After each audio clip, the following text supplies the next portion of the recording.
मना किया, सबने मना किया कि जुआ मत खेलो, ये अधर्म है। बोले नहीं, जुआ खेलूंगा। उधर उन्होंने जुआ खेला। बोले तुमने वेद को पढ़ा, वेद के सिद्धांत को जाना कि वेद कहता है जुआ मत खेल, खेती कर। तुमने वेद को पढ़ा, चारों वेद को पढ़ने के बाद अगर करते हो तो अधर्म करते। बोले मैं जानता हूं, मैं वेद के सिद्धांत को भी जानता हूं, लेकिन मैं खेलूंगा। क्यों?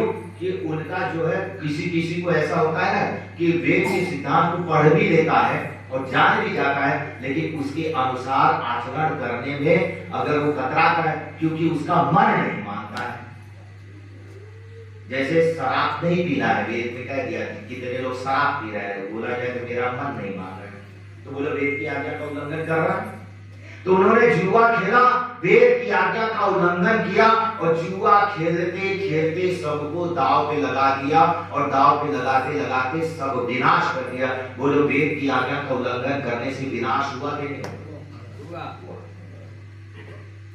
अगर जो भी व्यक्ति वेद की आज्ञा का उल्लंघन करेगा तो उसका एकदम से विनाश होगा। सभी चाहते हैं कि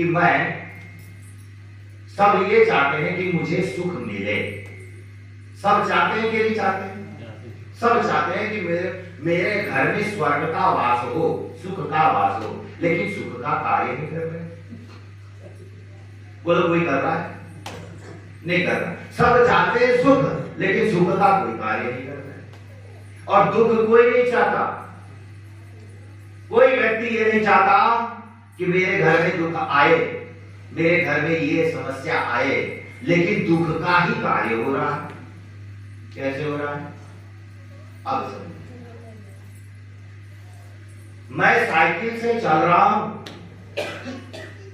और साइकिल से मुझे यहां से वहां तक जाना, इनामीपुर तक। अरे इनामीपुरी है ये खासपुर, क्या ये खासपुर इनामीपुर, जहां पे भी अकबरपुर तक साइकिल से जाना है, अंबेडकर नगर तक मुझे साइकिल से जाना है। तो मुझे मेरा स्वास्थ्य सही रहेगा कि गड़बड़ होगा? सही रहेगा। लेकिन बाद में मेरे अंदर में इच्छाएं जगी, बोले साइकिल से जा रहा हूं, समय बर्बाद हो रहा है, मेरे पास एक गाड़ी हो जाती है तो भन्न से मैं पहुंच जाता है एक झटके में।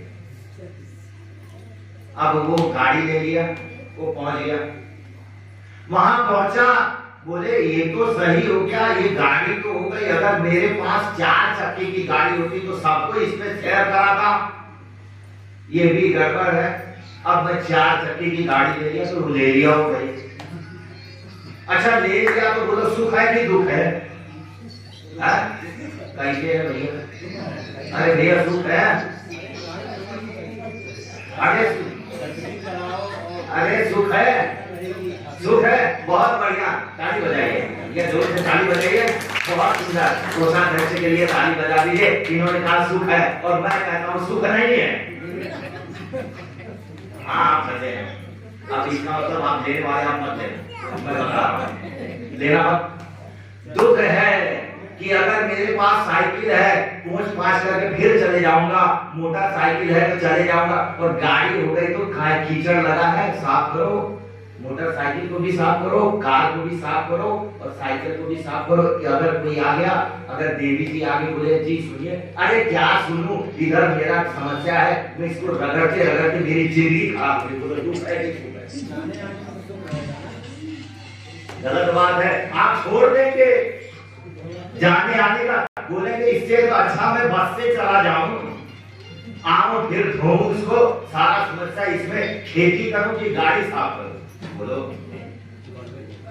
बोलो क्या है, सही है कि गलत?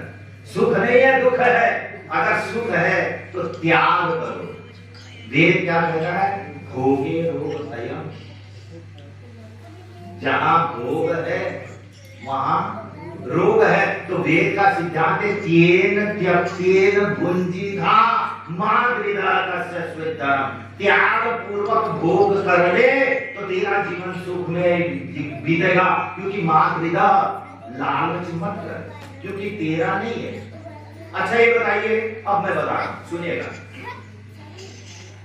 ये घर मेरा है और पुत्र मेरा है और मेरे लिए है, और घर मेरा है और मेरे लिए है। इसमें बोलो अंतर है कि नहीं है?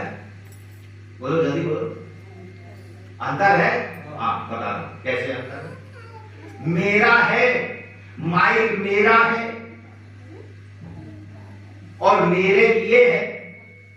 मेरा में अहंकार पैदा हो रहा है, मेरा है भाई, इसका मतलब कि मेरा है यानी इसको मैं नहीं छोड़ रहा हूं, और मेरे लिए है। अब मैं इसको बढ़िया से समझा रहा हूं। एक किसान है, काम कर रहा है खेत में।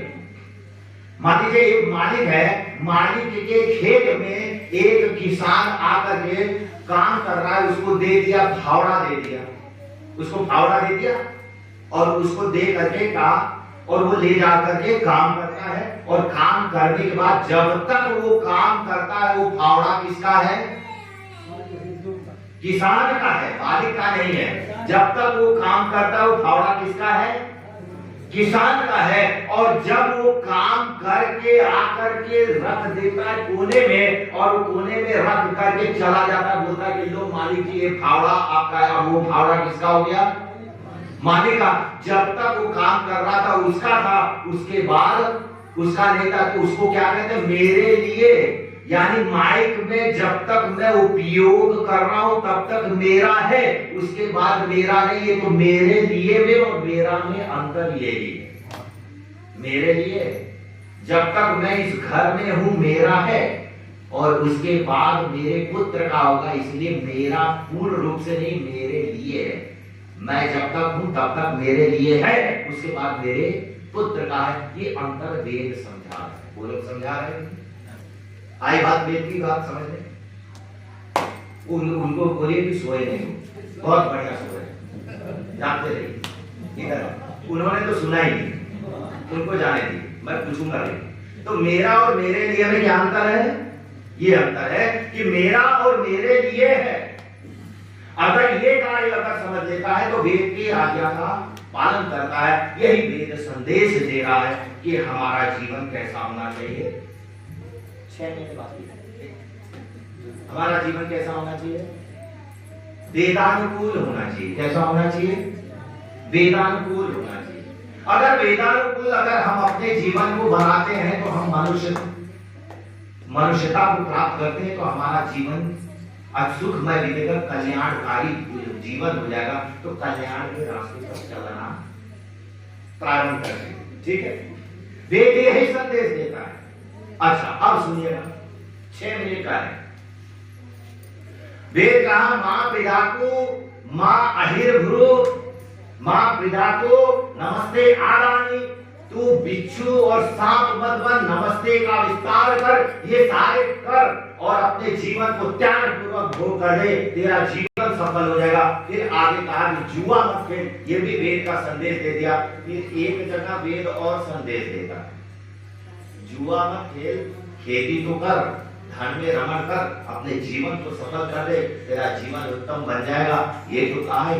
वेद बहुत जगह पे बहुत से संदेश दे रहा है, अच्छी संदेश दे रहा है। तो वेद का संदेश हमारे जीवन में लागू होगा तो हम अपने जीवन को सफल कर सकते हैं। संदेश आपको बता रहा हूं, 5 मिनट का, 5 मिनट और। अब मैं आपको उस विस्तार के वेद की तरफ आगे की तरफ मैं ले जा रहा हूं कि